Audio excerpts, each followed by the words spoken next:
Welcome back to the Resilient Man podcast, where we dive into real stories of struggle, growth, and everything in between. In today's episode, I sit down with Jono, a man who's lived through burnout, grief, and identity struggles. He came out the other side with a mission to help others break through their limits. We talk about growing up in silence, the dark side of the hustle culture, creating mental health support for men, and how rebuilding your life starts with knowing your values. This is raw, real, and full of wisdom. Let's get into it.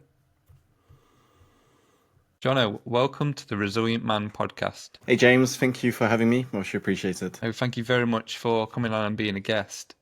So, the Resilient Man podcast is all about those moments where we've overcome adversity, we've overcome struggles, and talking about those in order to inspire men who are currently going through those struggles that they can get through it. So what I'd love to know from you, if looking back at your life as far, what were the 2 to 3 key moments for you where you've had to overcome adversity? Yeah, so my biggest adversity, as far as I can remember, when I was a little kid, little toddler, when I was about probably 4 or 5 years old, going to school, and not knowing how to speak English was one of my, I think, weaknesses in a way. It caused me to create a lot of isolation and depression. I was very unhappy with who I was. Why am I this? Why was I born into this world like this? Why can't I be, like fit into everyone else's looks or language or culture? So to overcome that, I was at that time, it was in the early 90s. So back then we had Jackie Chan on TV, we had Bruce Lee on TV, we had Jet Li on TV. Those were the inspiration behind the culture. They were the leading role models in our culture.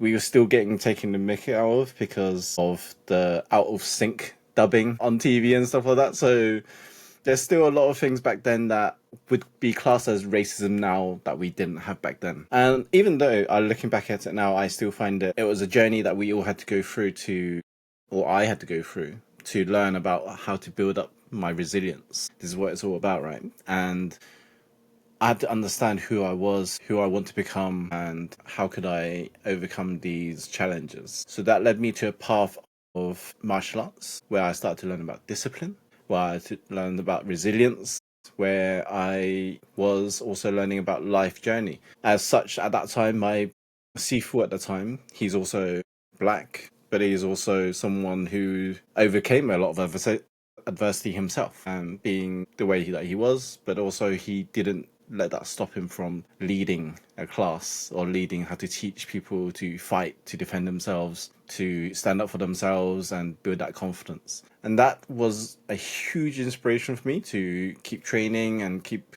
doing what I do, but also not letting it be a obstacle and defeat me. So I learned how to defend myself and stand up for myself, and that was one of the ways of just getting respect from other people. They're like, oh wow, you train outside of school, which is pretty cool. And knowing that I can probably defend myself and they don't want to get beaten up. Finding the ways to overcome adversities was a very early, I suppose, lesson for me. But also learning to be the only, growing up, I was also the translator for my parents, because my parents didn't really speak English. So probably at the age of 10, I was doing their car insurances and bank details and all of that stuff. And I learned a lot of things that I matured very early on. Let's put it that way. I was cooking for myself when I was about 7, because my parents used to work in the Chinese takeaway, and their hours are from like 5 p.m. till 12 a.m. at that time. And so when I was going home from school, I was learning to cook my own lunch, walk home, walk to school, and then just cook my own lunch and sort myself out. And then at dinner, I was looked after my cousins because I wasn't allowed to be at home by myself, and learn that resilience, but also develop that mentality that I can be independent and that I'm comfortable being alone by myself. Which not a lot of people are. It was a hard journey, but I think that early stage of childhood was one of the hardest part that I had to go through in order to go through what I'm going through, at this stage. How did you, so you're at school, how do you go about learning a new language? I mean, that in itself must have been so tough. Yeah, so at home, a lot of the Chinese TV or news and stuff was were mostly in Cantonese because that's the language my parents would watch and listen to, and they would have the satellite, tweaked to those channels. Whenever we're watching TV, it's all in Cantonese. So it's very rarely that I would get any English unless I would to obviously I had to do more tutoring for support because my language wasn't good. My English and maths was terrible. But learning to pick up English, obviously I had my cousins as well that I grew up with, so they spoke a lot of English, so that helped with me picking up that language. But also reading a lot, watching a lot of TV shows, watching a lot of movies and films, and I think that was the way of just growing up bilingual. So it helped, but it was also challenging as well because I'm learning two languages at the same time. So whenever someone was talking to me when I was younger as a child, I'd be having it translated in Cantonese, then I'd translate it back into English. That's impressive. It's a challenging one, but got there in the end. So you have that, and then you discover martial arts, which really helped you start to, I think you mentioned there, build your own confidence, and I guess find that almost like that belonging, because you said you had that trainer there as well who was in a similar situation to you, had the same adversities, and then carry that forward, which I think is a really cool concept of what you've done there. What happened from there? So Yeah, so after school, I went to college because A levels wasn't my thing academically. So I defined a subject that I was interested in. I was interested in PCs. I was building my own PCs when I was about 15, 16. And then I started to learn about the internet and the technology world of what it's becoming. So I learned how to do hardware, software, programming, pretty much anything in IT was my area of expertise. So very geeky stuff, but it was an area that I was interested in, and that got me to acquiring the grades for university. Otherwise, I would not have done it. The whole Asian prophecy of like, you have to be a doctor, lawyer, and accountant. Like, I was like, I'm neither of those, and I'm not going to be any of those either. So I had to find a path that was me. So I did computer science, and I was like, I cannot imagine or foresee myself in the future to do this for the next 50, 60 years of just programming. I'm just like, no, this is not me. This is not what I'm going to do. I just don't have that space, or I just think was not enjoying it. So at that point, I was still looking for what is it that I want to do. I did a lot of leadership work when I was at college. I was doing the course. I was the rep. I was leading the voices of the students, because and it's probably because I didn't have someone lead me or be an example for me. So I wanted to become an example for someone else to speak up. I have no idea why, because I'm just a very shy introvert. But there's something deep inside me that was calling for me to play a bigger game than I have been.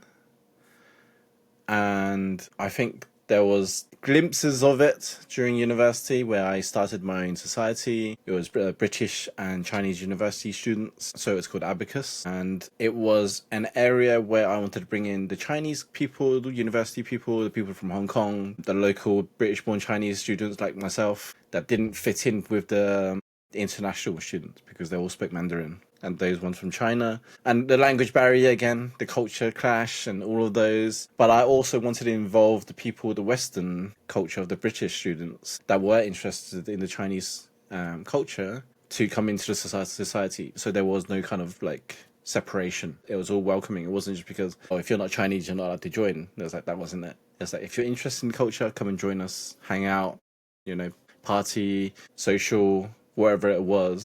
That led to people going off in different relationships, and some of them got married now from that kind of society. And I was just like, wow, how much difference and impact I made because I decided to do something a bit different. Now that I look back, I'm starting to see, oh wow, all these dots are connecting now, and how much isolation that I had, I'm able to create something different for someone else. I really like that. So you recognize that, as you say, the isolation and pain that you went through, and then went, hang on a minute, and you identified it within university created this group, but what I like most about it is you made it all encompassing, all welcoming, so no one felt isolated from that group. And I think that's a really positive thing that you've done there. Thank you.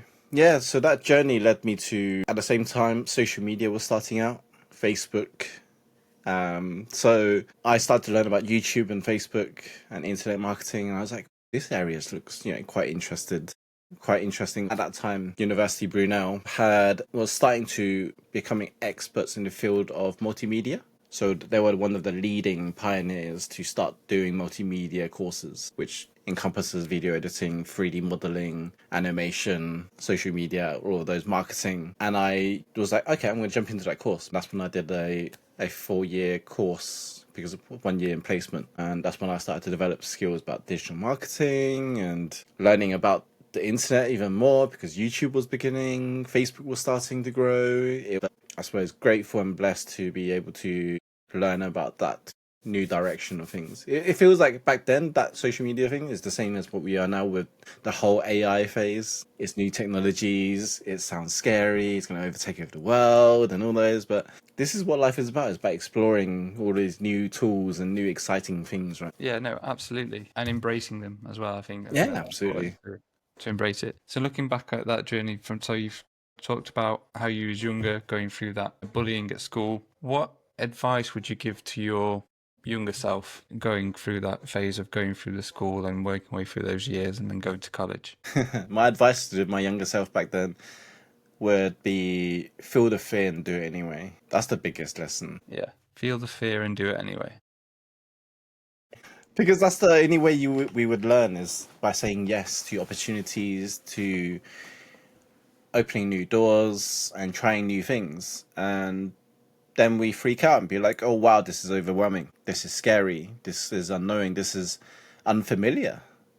This is all new. I don't know any of this stuff. And it's like, it's great because this is where you learn. You get thrown into the deep end. You get to learn all these things. And I'm always up for trying things like scuba diving, archery, kickboxing, climbing. Like you start developing different mindsets. Like scuba diving, you're learning about patience. You're learning about being calm in stressful environments. You're learning to stay steady when you're breathing. And that's a lot of things about breath work and meditation. And also building that resilience when you're in trouble. Are you going to panic? Or are you going to stay calm and figure a way out? So I love learning and trying out new things. This is how I got into that world of personal development and growth. That's so good. So you mentioned like martial arts and getting involved in all these different activities. How crucial has that been for you? Martial arts has definitely been a huge foundation in my learnings. It's about discipline, it's about resilience, but also it's about the unknown.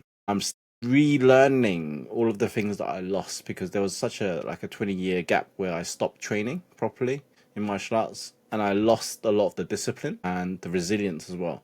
I feel like I'm redeveloping new ones. But a lot of the core foundations about remaining calm under pressure, dealing with stress, dealing with conflict, a lot of those are starting to make sense. Like, I think if you start martial arts at a very young age, you're very, very setting yourself up for successful life because there's a lot of core foundational skills that I don't think we get taught enough nowadays. And it could be found through exercising, discipline, training, and something to keep you focused as well. A lot of focus is such a big thing right now.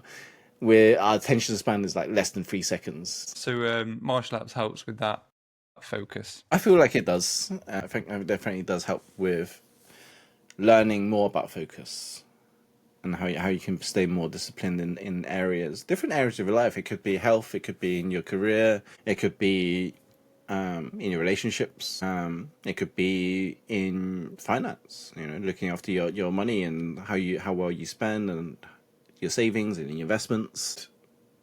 Yeah, I think those kind of discipline, it plays out different areas of your life if you apply it. Could somebody become more disciplined if they didn't grow up doing martial arts? I think there's other ways of doing discipline. I mean, training regularly, waking up and sleeping at the same time every night, that's a discipline. Eating well, looking after your nutrition, staying healthy, staying fit, looking after doing your steps, maybe 10,000 steps a day. So I think without martial arts, there's other areas you can create discipline. And I think finding what you enjoy most and sticking with it is probably the one that would be that you're likely to stay with. Whatever it is, find something that you enjoy, find something that you love doing, that something doesn't feel like a burden or something that just drains you. So chances are you won't stick with it otherwise. I like that. So identifying that thing that you love, that you enjoy doing. I've read something earlier, but that thing, if you don't know what it is, it's where your time passes and you don't realize like half an hour has passed. And then identifying that and then setting an intention, like a daily practice, for instance. Yeah, like for instance, when I'm building Lego, I'm just passes. I'm just like, oh, where did the time go? There's a different way, but for me, that's more of a downtime thing. When you go into digital marketing, are you still doing martial arts at that point, or is it all primarily focused on the work? So after I graduated and got into a job, first job, I was lucky enough to find myself in a startup company. At that time, I sold myself from a sales role. I was supposed to go in for a sales role in my first interview, and I managed to sell myself into a digital marketing role, which they didn't have and did not advertise at that time at all, by the way. So this conversation was like, Andy, who was the head of sales, he was like, Jono, I don't know why you're here because you have no sales skills whatsoever. I don't even know why, I can't even use you in making any sales calls because you just don't have any sales skills. And then the other director, who was also in the room, he was like, oh, I could use him. I could use his digital marketing skills. Like I can train him in my areas because that's his area. He set me up in terms of learning and growth and developing, and he gave me a lot of opportunities because every mentor business owner that he learned from about the internet marketing, the latest strategies, about lead generation, funnels, email marketing, and I was just like, I'm just absorbing all of these like a sponge and I was just like, oh, cool, I'm just learning and developing, I'm just growing and just implementing everything that I'm learning into the business. That's when I started to learn more about our business and entrepreneurship. I started nurturing customers and clients, and that's how I learned that world. And I was like, but also at that time, I was also neglecting a lot of my own personal health and personal stuff. I was just so focused at work, as you do when you grow out after graduation. You're like, oh, just work, and just put everything into work. And because we did events, there's a chances that we were working 67 days per week. There was like not even weekends anymore. Because weekends is when they do events, and then Monday to Fridays would be the lead generation, normal day-to-day stuff. Saturday, Sunday would be 2-day events, training from like 9 a.m. to like 8 p.m. It was just mad stuff, and that's when I was just so immersed in work that I forgot about myself again. And I seem to find this pattern very often in my career life as well. I start to notice. So what did it look like for you to neglect yourself and it all go in to the work? My health was plummeting, so I was about like 120 kilograms. I don't know how much is that in stones, but it was very unhealthy weight for me. Yeah. And although I was, driving the flashy cars, I was very unfulfilled still.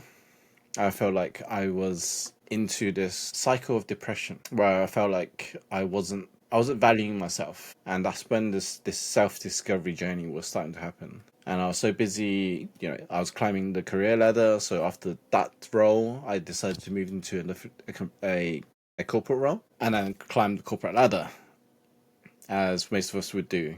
And then working in corporate, I probably lasted about 8 months before I was like, I'm done.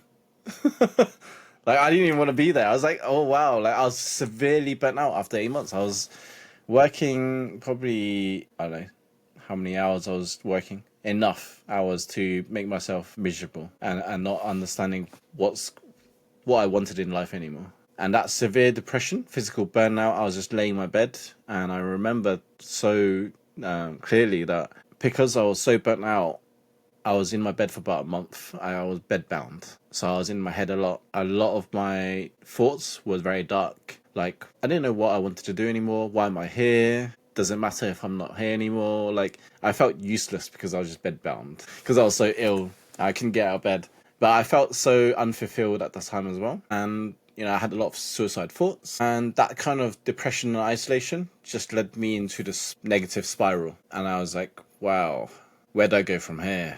And that was a very similar time when I was scrolling through Facebook as you do in your bed, and I was like, I'll see what everyone else is up to. And then I saw one of my friends post up, a few photos of like a few of her handbags. She's like, oh, that's interesting. I wonder if she's just having a clear out. Like, this is a friend that I met in university when I was doing club promotions at clubbing at university, as you do. But I was a club promoter as well, and so I met this friend. And the reason I'm talking about this story is because shortly after that night of seeing that post, the very next day was when I saw a post from her cousin using her account and said, she's no longer here anymore. And I was like, wow, like what happened there? Like it was less than 7 hours before I saw that post. And I thought to myself, what's the point of doing all this personal development work if I'm not sharing it with others? If I'm not helping people around me, if I'm not able to support other people. And this is where going to a funeral, attending the funeral, just reminded me how close I was to being that. Because I was engrossed in my own thoughts that I was close to taking my own life. And that was the point where I was like, I experienced the pain and suffering from all the friends and family from her side, as well as our own friends, our own friend circle. And that was a moment of realization that I could have been that selfish person that took his own life, and my friends and family could have gone through the same thing. And from that moment onwards, I decided to stop being so, how should I put it, unhappy about my life. Instead, I was switching it to being more grateful about my life, about the opportunities that I have, and how could I use my current time of life that I have now in memory of helping others and helping people who may be suffering in silence that I did not know about. Because I could have sent a message at that time when I saw that post, just to reach out and go, hey, how's it going? Long time no speak, or what's going on? Maybe the conversation could have. And I'm not going to go into the what ifs, because the what if scenario, I've been there many times, is never a great experience. Like all of these situations about, what if I did that? What if I did this? What if I reached out earlier? And that loop of what ifs is, it doesn't help anyone, because it's gone and it's done. What's done is done. What's happened. We can no longer change the past. But what we can do is create the new future and making that difference. So yeah, that was the scary point of losing myself in corporate and in my work, but also forgetting about people around me that I care about, because I was neglecting my fiance. I was neglecting my girlfriend at the time, but fiance now. But there's a lot of things I neglected.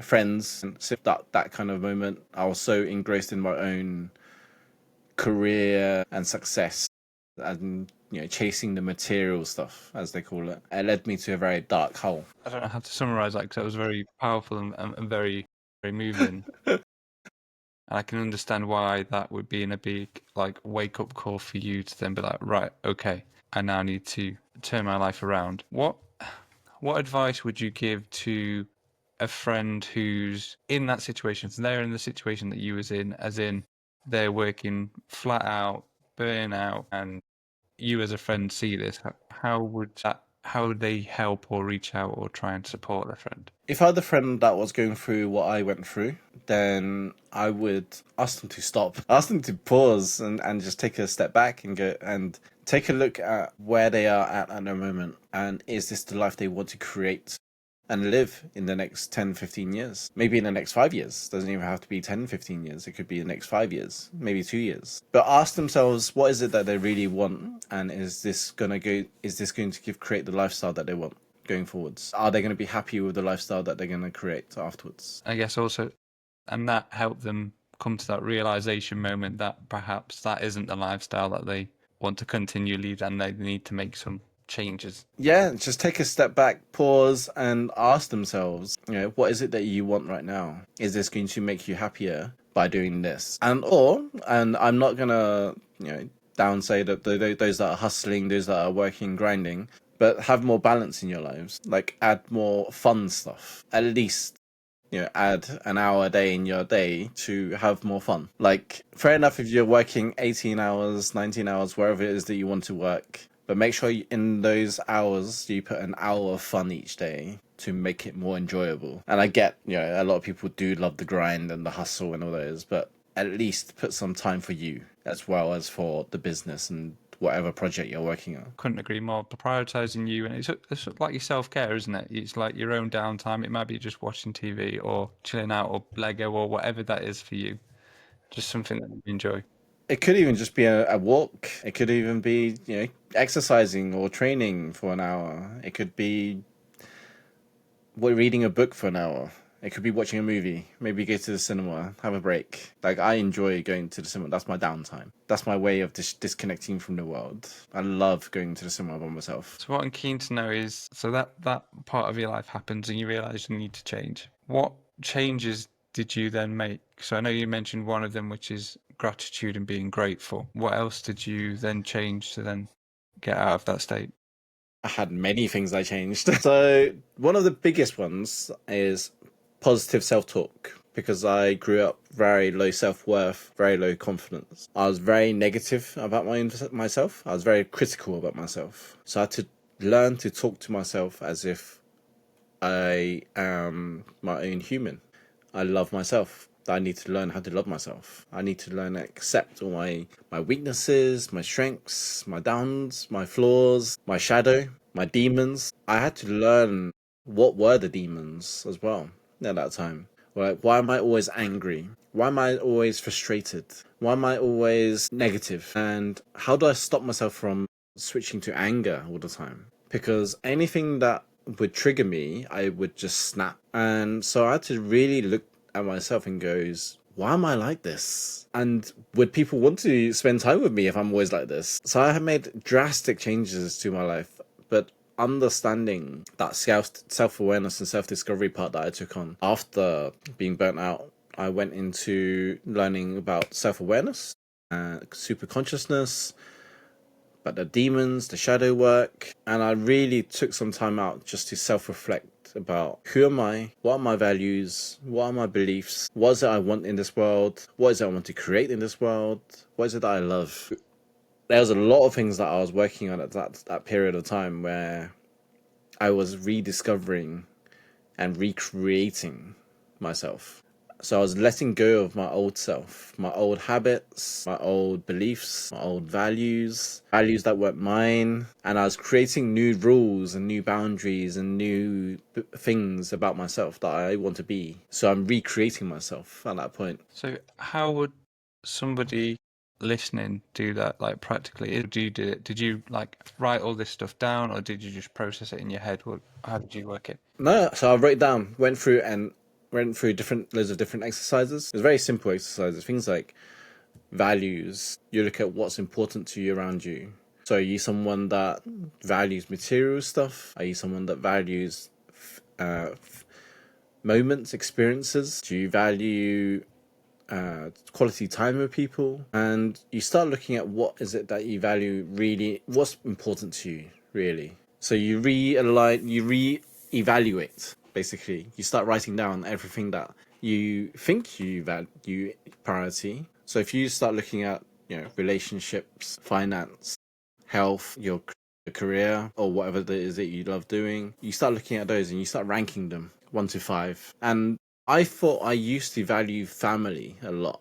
I thought I always valued like family time and all those, but it's actually, when I looked at it, I was like, oh, it's very low priority. I value my freedom more than anything else. And I value my health more than my family, because I found that if I don't look after myself first, I can't take care of my family. And I also value my wealth, because if I don't have the wealth to look after myself properly, I can't look after my family. So when I start reevaluating, my values and what I found important, I start understanding, well, actually, what I thought was important is no longer the same. Because I used to think that I wanted kids, for instance, and it took a lot of work. It's like 30 odd years of work to understand, no, I actually don't want kids. It's not me. It's the reason I wanted kids was because my parents wanted me to have a boy and a girl. And from very early on, they always said, oh, I want you to have a boy and a girl. When you start your family, you're going to have the boy and the girl.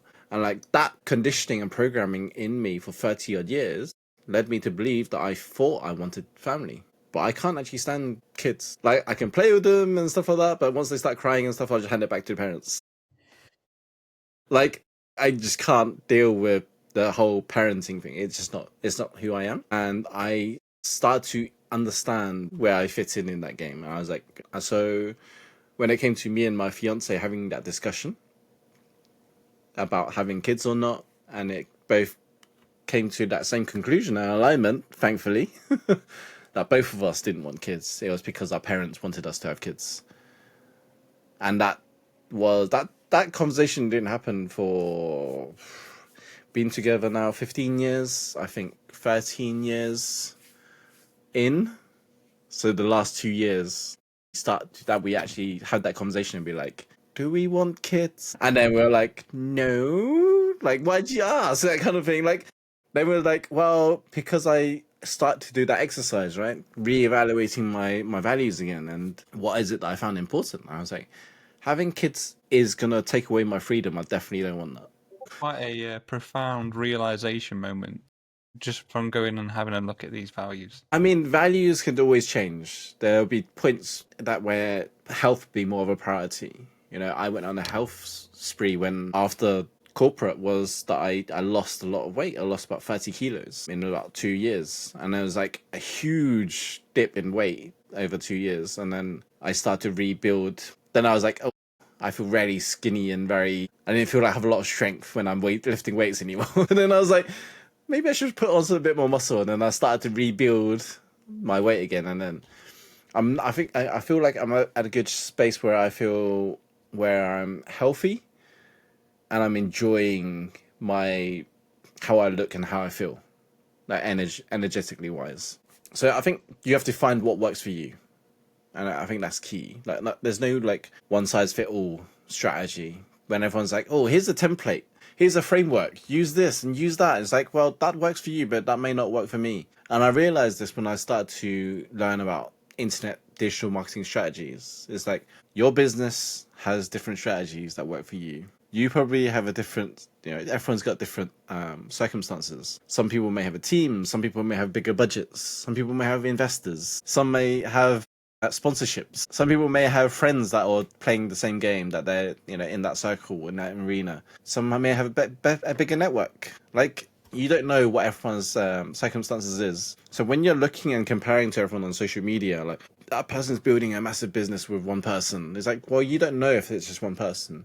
They don't tell you, oh, I've got a team of 5 editors, another 2 people creating content, and a person building the funnels, and another person doing all this, and an admin that does all the admin stuff. It's like, you don't even know any of that. You just know what they tell you. And half the time, they don't tell you most things. So, but what they put out on social media is probably, they're much more glamorous than it looks. Couldn't agree more. Comparison is a thief of joy. Quote there. But no, what I like about the values is it's a good place for someone to start. They could just identify those values and then start acting in those ways that reflect their highest values and doing more. So, for instance, prioritizing their own health, which I think is really something that someone could take away from listening, and just put in and just see what they get out of it. So, where is Jono now in life, and what are you doing now at the moment? So where I am now is I'm recreating my Limit Break Academy. And what that is, it's an academy of leaderships, entrepreneurs, people who are starting out in business, people who are starting out in venturing their own life. So having more clarity, people that want more clarity in their own lives, that's one thing. About, you talked about having the values, that's one thing. But having clarity about what is it you love doing and why do you love doing it. Going deep down into knowing who you are, what is it you represent, but also finding out your demons, learning to dance with your demons. Those are the things that stop people, because most people go, oh, great, I can just do what I love and then it'll be okay, right? It's like, no, well, when you do what you love, life will throw curveballs at you. Life will also throw your demons at you to see how much you really love doing what you do. So those demons could be obstacles. Those demons could be things that stop you from achieving your higher self, from actually achieving what you want. Those demons could be ones that your habits of self-sabotaging. This is going too well now. Let's somehow unconsciously destroy it. You know, there could be things like I've known people that going, I've been in my relationship for 6 years or whatever. We had no argument whatsoever. Something must be wrong. It's like, what do you mean? Like 6 years of no argument and you're going really well. That's cool. Like, why would you question that? They're like, but something's really going wrong. Like, something must be wrong, right? It's like, no, that's a good thing you don't. But like, but people say you must have conflict in relationships. It's like, well, says who? Like, me and my fiance haven't argued in 15 years. Doesn't mean we haven't had disagreements. That's a different thing, right? You can have disagreements, but you can also talk it out and resolve conflicts. And this is where things that I learned about in martial arts, staying calm, right? Knowing who you are, but also communication skills is another thing that I picked up over the years with Toastmasters and leadership. Is like, not every problem or disagreement needs to be an argument. It can be resolved through communication, having clarity. What is the problem? And why are we even deciding that this is a fight? Like, it doesn't have to be a fight. It could be a opportunity to learn about each other. It could be an opportunity to learn how to solve the problem. It could be a opportunity to learn how to piece this puzzle together. And I think that's when you're having an alignment with your people around you. That helps. But this is how well you know yourself as well. You know, how you communicate with others, how other people communicate, and knowing how they work. What are their love language? What's your love language? How does that all play out? And so I think that Limit Break Lifestyle Academy is all about being your best version of yourself and create what you love, but also at the same time, just enjoying life. So it's almost like what you kind of needed a few years ago. You seem to have packed that all in one course from everything that you've learned. The transformation is what I've gone through. Essentially, it's how I've become who I've become, and learning about struggling to express myself when I was a kid. That's another thing that I struggled with.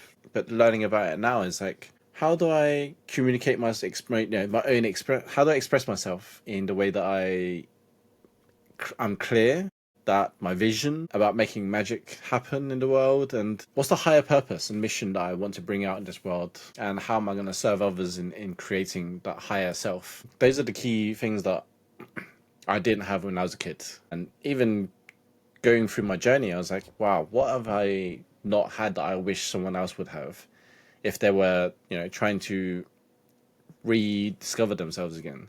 Because when I lost my dad about 3 years ago, I completely lost my myself then. I was so busy making sure that everyone else was okay. I was so busy avoiding my pain and feeling those emotions. I suppressed a lot of myself, and here's the pattern you start seeing, right? And if you connect to the stories, it's like isolating, not expressing myself. And this was when my mental health started to decline, and I didn't realize it at the time. I was so busy at work, focusing at work. And I was like, wow, I'm actually tired. Like, what's going on? Like, something doesn't feel right. And so that's when I started to look at evaluating my life again, right? Just like sit down and be like, pause. You've been working like a year and a half now. Your dad's gone about a year and a half now. You have all these responsibilities. You have all these new roles that you have to take on, being the carer for your mum and looking after her finances, looking after everyone else, I was like, where are you in this game? Where do you fit in this game? Like, are you working out? Are you training? It's like, yeah, I'm training, I'm going gym and stuff like that. But no, but what else are you not doing? It's like, well, I'm doing my Legos, I'm having my downtimes, I'm playing my games. It's like, no, but are you creating what you love? It's like, no, still avoiding things. I was like, okay, something's not right. I need to go get some support somewhere. So I looked at NHS. I was looking for counselling work, support, even some therapy work, some sort of someone to see about bereavement. And they were like, oh wow, we have this bereavement hotline that you can speak to people, or you can go on this webinar course for 6 weeks. And I was just like, well, I might as well just watch YouTube then. They're like, well, you can try and sign up for talking therapies, but it's about 6 months wait. I was like, oh, I don't have 6 months to wait at the moment. Like, I need something now. And they were like, well, this is the best we got. I was like, that's not thank you, but not thank you in a way. So I was looking for something else. And my friend at the time shared on social media, the Man Cave, Lads Night, FIFA, pizza, come hang out, men's mental health support group. And I was just like, that's an interesting way of having mental health support group, like playing FIFA and pizza. I was like, but why not, right? So then when I drove to that meeting, I was just like, sat outside the car park, very anxious, and I was just like, oh, this just does not feel right at all. And I'm panicking, I'm stressing, and everything that I learned over the years just went out the window. Anything like meditation, breath work, and all of those stuff, I'm just completely out the window. I'm just like panicking in my car. I should go up there. It's like it starts in 10 minutes. It starts out of 6. I'm like 20 past 6, sitting out there in my car. And I'm just like, okay, I came here because I need the support. Whatever this may look like, I don't know. Let's just go in and see what happens. That's when I went into the doors, went upstairs, met the guy who started running it, which is called Scott. And he was like, hey, are you here for the man cave? I was just like, yes. He just greeted me with bright smiles. It's like, just shook my hands like, oh, welcome to the man cave. Come in. Craig, his mate, will help you sort out some tea, some beverage, and make yourself comfortable and just enjoy. I was just like, okay, whatever this is. And I felt so out of place. I was just like, wow, I don't even know where to begin with this place. Got into that meeting. They had FIFA, they had pizza. Started chatting to other lads and just asked them, how long you been to this cave? And, oh, some of them first time, some of them said a few weeks. So then of those that went for a few weeks, I was like, okay, what is this man cave about? Like, what's this about mental health stuff? You're having pizza and you're playing FIFA. And they're like, well, normally when it's not the lads' night, because this is a special thing, we normally would just sit around in a circle and just chat about our emotions and what's going on, our challenges in our lives. I was just like, okay. I was like, how does that help? But then the week afterwards, because it happens every week. So the next Monday they started the normal meeting, the normal open meeting. I went along. So hey, met some guys that from the lads' night, felt quite comfortable, wasn't anxious. Well, slightly anxious, not as anxious as I was before. And I shared, at my first meeting. And the rule was you don't have to share if you don't want to, but I shared and I just cried. I just bawled my eyes out completely. I was just like, my dad passed away about a year and a half ago, blah, blah, blah. Taking all the new responsibilities. Don't know how to handle this. Don't know what I'm doing. Need help. And then after I shared, like, the meeting ended, a few other lads came up to me and goes, hey, Jono, great share, well done. That was very brave of you. I had a similar problem when my dad passed. Like, I had a few other lads that had their parents pass and go, this is how we coped, This is how we celebrate him. This is how we remember him. And they taught me different strategies and tools, to learn how to cope with bereavement. And they were like, well, bereavement doesn't go away. Like, it stays, but you get better and you get stronger at how to deal with it and how to handle it. And I was just like, wow, these guys, incredible. And from then on, I started to learn more about the man cave. I started sharing more often. And it definitely helped with me re-regulating my emotions again, like learning more about my emotions, because there's a period of time where I suppressed a lot of it, and it helped me uncover what was my demons that I'm still learning about. That was still dancing around in my head that I've not danced with. They're still in my head dancing around, but I'm not dancing with them. I'm letting them just cause chaos. So I think that's a way of learning how much more we don't know about ourselves in different situations. So what would your advice be to somebody who's struggling, who's perhaps got a local support group? There's one that I go to.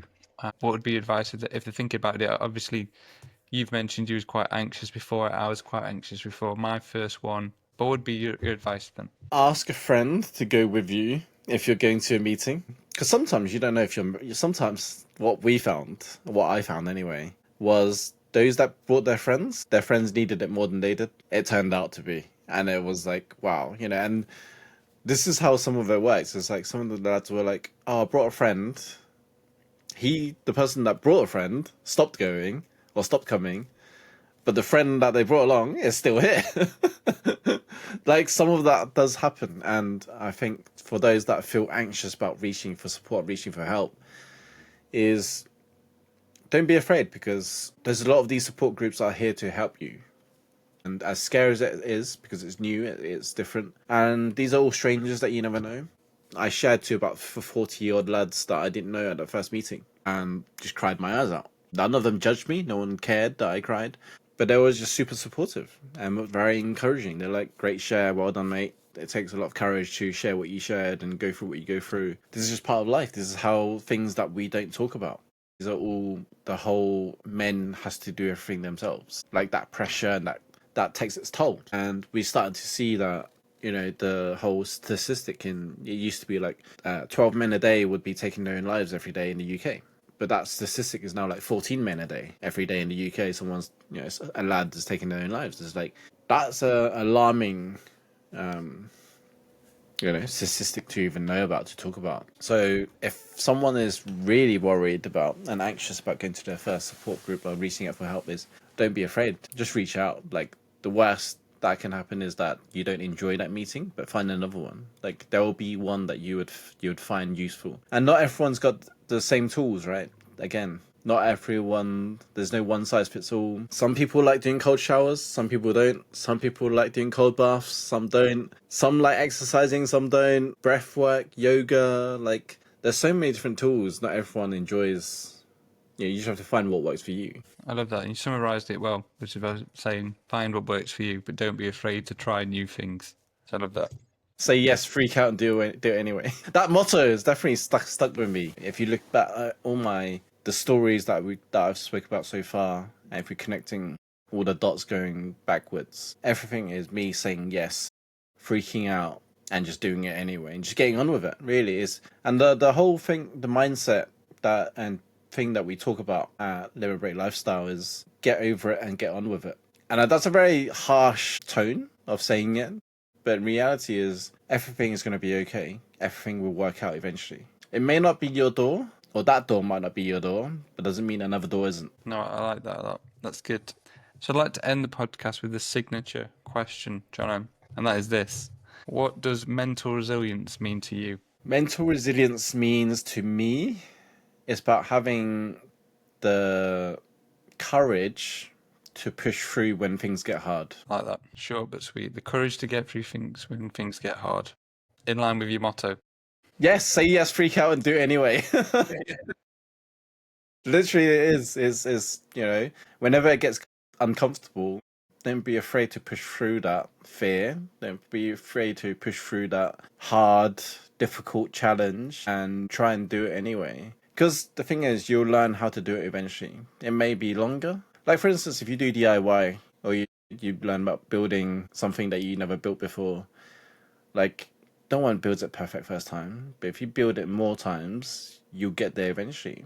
No one is able to build a car and get it going first time, but build it a few more times, things may go right. It's the same with building anything like PCs, technology. This is why I love geeky stuff, right? When you're like taking phones apart. I'm not sure if anyone has taken phones apart, but I'm one of those geeky guys that would take apart a phone, learn how to change the battery in it, or a laptop, or whatever it is. It's like things that you're not supposed to take apart because it's but I would anyway, and learn how it works. Like, I think that's just one of the beauty of life, is that we get the chance. We have a very blessed life to do what we do, and I feel like traveling definitely helps that perspective. Like, when we go to different countries, like Vietnam, Asia, or less built up countries where there's still huge polarization of poor and rich, you get to see the lifestyle of those that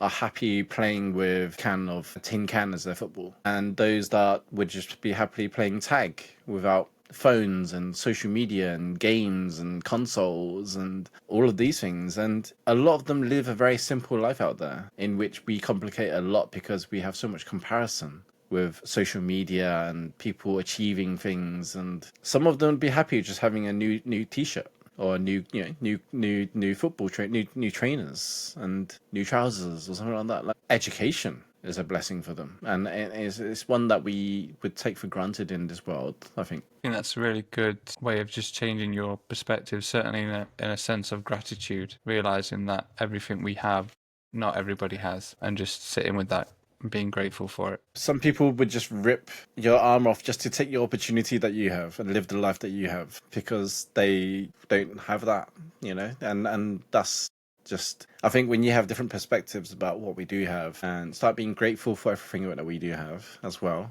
like every opportunity, a roof over our heads, food, clothes, clean water. That's even a bit. Awesome.